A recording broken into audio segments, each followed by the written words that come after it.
Hello guys, in the last tutorial we learned about the formatting of worksheet, formatting of your workbook. We learned about worksheet and workbook concepts, cell address, cell range, and various functions known as sum, if, max, min, and average.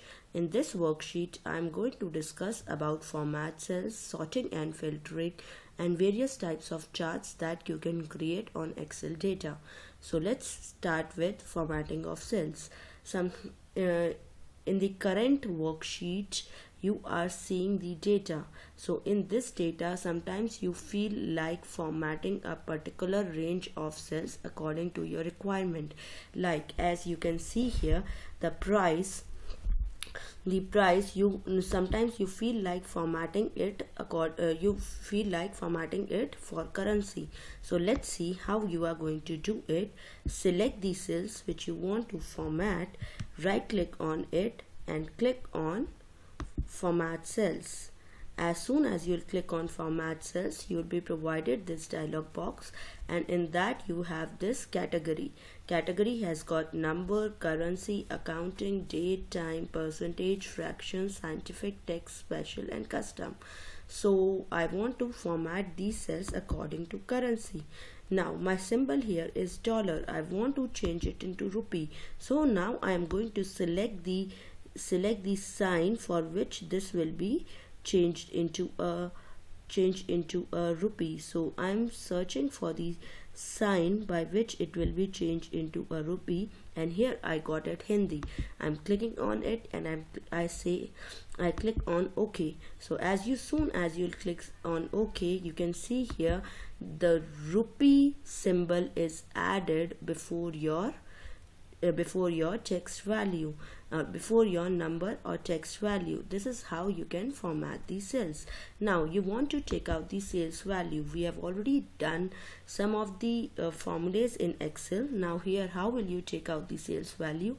It's like price into quantity sold will give you the sales value. How am I going to do it? Price equals to, this is your price, and multiplied by, this is your quantity, and I'm hitting the enter key, and you are getting the sales value. Again, I'm using autofill feature to copy the formulas to the range of cells. Now I want to take out the total sales value. Equals to, how am I going to do it? Equals to, for taking out the total, you have the sum function, and I'm clicking it here. I'm using colon, and I'm coming here and clicking here, and as soon as I click it, I'll hit the end. See, everywhere which you will use currency, you will be getting this rupee sign. Now we have already discussed about formatting of cells. Still I'm discussing it in brief. Suppose you want to format these cells, what you can do is you can give border. I'm giving in all borders here. You can change the background color. I'm changing the background color to something like this. Total sales value, I can change the background color. I'm changing it to something like this, and as well as you can select the data. You can do the alignment as well. I'm saying it like this, and suppose this is being cut, so I'm increasing the column width here. Total sales value, I'm going to give it some different font. Okay, now you can see it is coming in hash. Why is it coming in hash? Because your column width is too small to handle this data. Once you will increase the column width, it will come okay. So this is about your formatting of cells. Now next we are going to discuss about sorting and filtering. I made this worksheet in my last tutorial, and on the basis of this worksheet I am going to discuss about sorting and filtering. Now what is sorting? Sorting can be done in terms of alphabets or text. Sorting can be done either from A to Z or Z to A, and in terms of numbers, sorting will be from 1 to 15 or 15 to 1. This is how sorting works. So let's first sort the data. Suppose I want to sort the names here. You can see names here from A to Z. How am I going to do it? I'm going to select all the data. You can see sort here. I'm going to go on custom sort. In custom sort, I want to sort name values A to Z, and I'm clicking on OK. See, the names are sorted here from A to Z. The A, G, J, N, N, N, N, S, S, S, S, and V, V. You can see names are sorted here from A to Z. Now let's talk about filtering.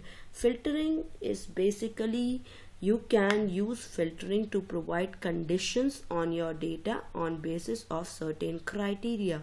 Suppose I want the marks of English. I want the names of the students whose marks are probably more than let's say 70 marks. How can I do it?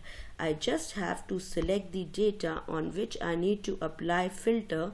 I'm selecting only these 4 columns on which I want to apply filter. I'm clicking here and I'll say filter. You can see this drop down boxes on the columns on which you have applied filter. Now how am I going to apply filtering? Suppose I want the marks of the students who are let's say above 70 in English. How am I going to do it? I'm going to deselect all and I'm going to check here. Okay, you want the marks of students who are above 70. So here I am going to select it like this, and you can say column English. There are no blanks here. Okay, and I'm clicking on OK. So you can see in English, these are the names of students along with marks and marks in different subjects, percentage, minimum, maximum, average, everything is here, and the data is filtered on the criteria where marks are greater than 70 in English. So I guess sorting and filtering is pretty clear to you. Still, you can get back to me in case you have got doubts. And if you want to remove the filter, how are you going to do it? Select the data, select the columns on which you have applied filter and click on this, and your filter will be removed and you'll be getting all the old data back. So I guess these cons for sorting and filtering is clear. Now next I am moving on to charts. So let's start with the basic of charts which you get in Excel, that is column or bar chart. So the basic use of charts is that they provide the graphical representation of your data, so it becomes very easier to understand. So how do you insert charts in Excel?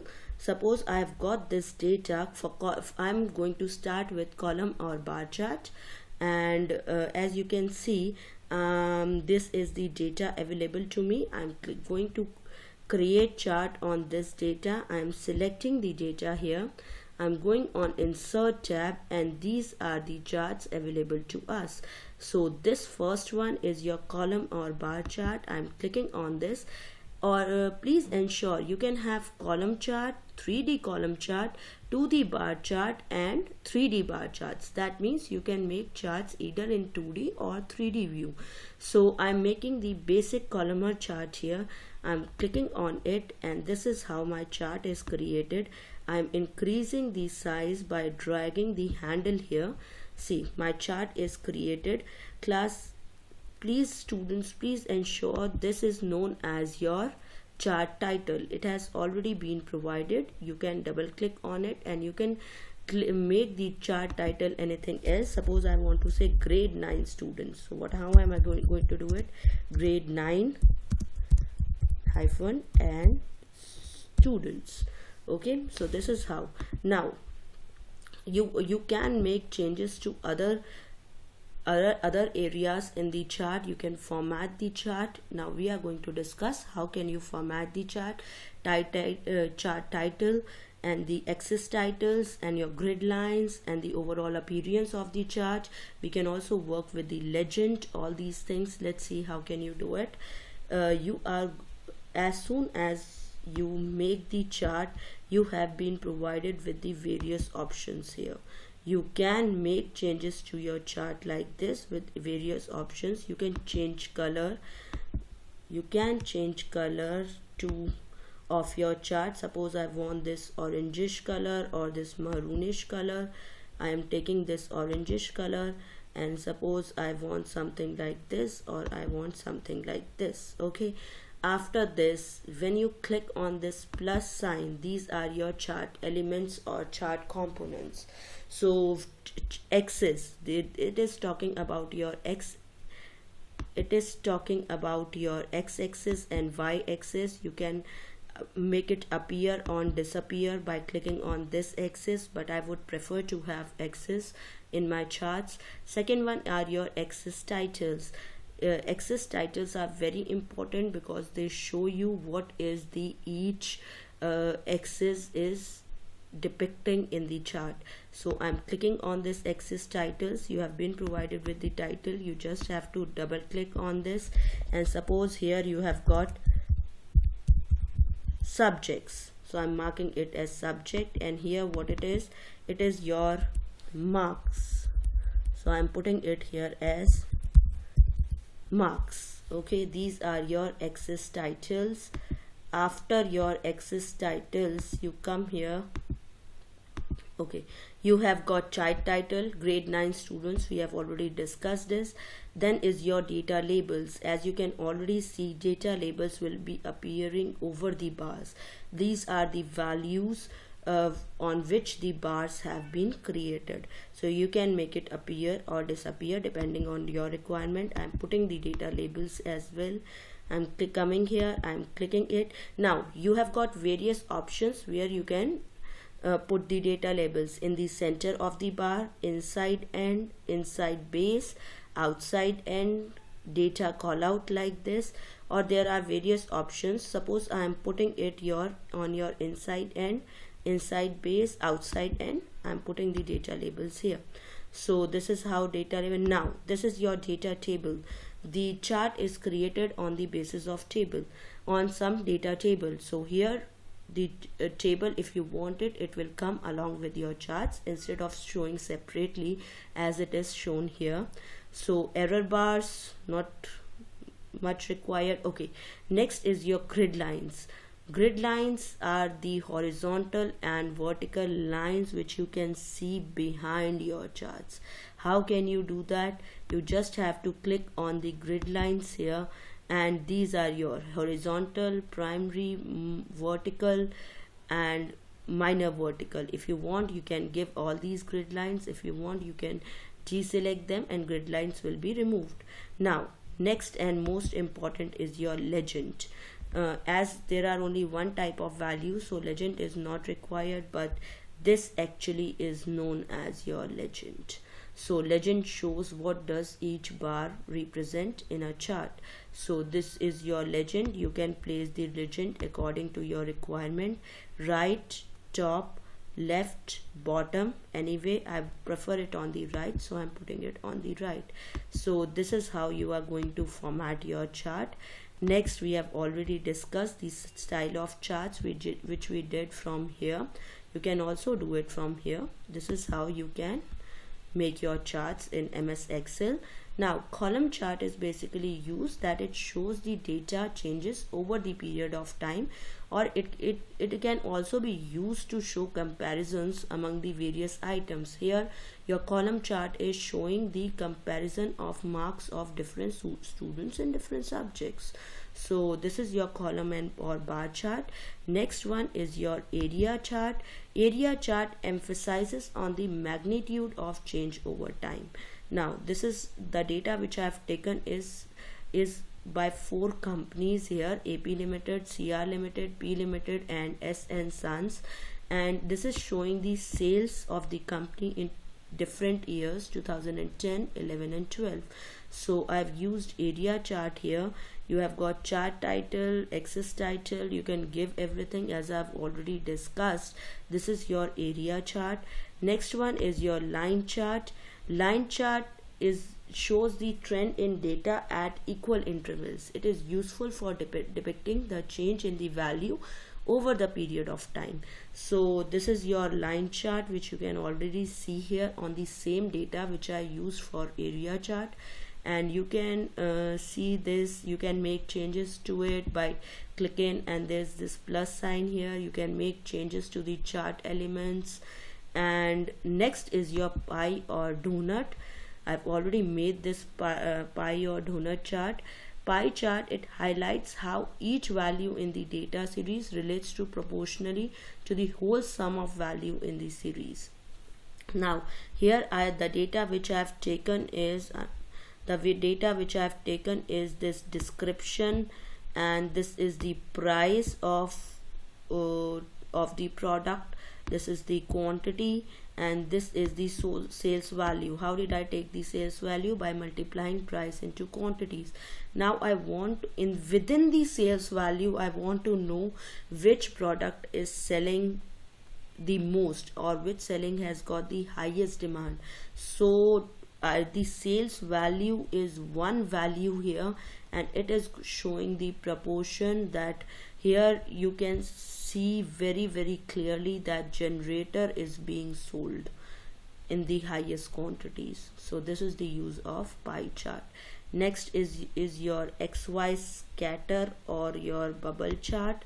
This XY scatter or bubble chart shows the data which is in uneven intervals or cluster of data, and is commonly used for scientific data. Now next one is your stock chart. This chart is basically used in stock markets. And last one is your surface or radar chart. The surface or radar chart represents data values at connected points in form of you can say web, spider web or net, and it shows different radical. You can see this radical, orange radical, blue radical, gray radical for each row of data. So this is all about your charts, and this ends our tutorial here on MS Excel. Please do get back to me if you have got any doubts in any of the concepts which have been discussed in these charts, and I will be looking forward to help you out. And thank you for watching. Bye bye, and all the best for your exam. Thank you. Bye.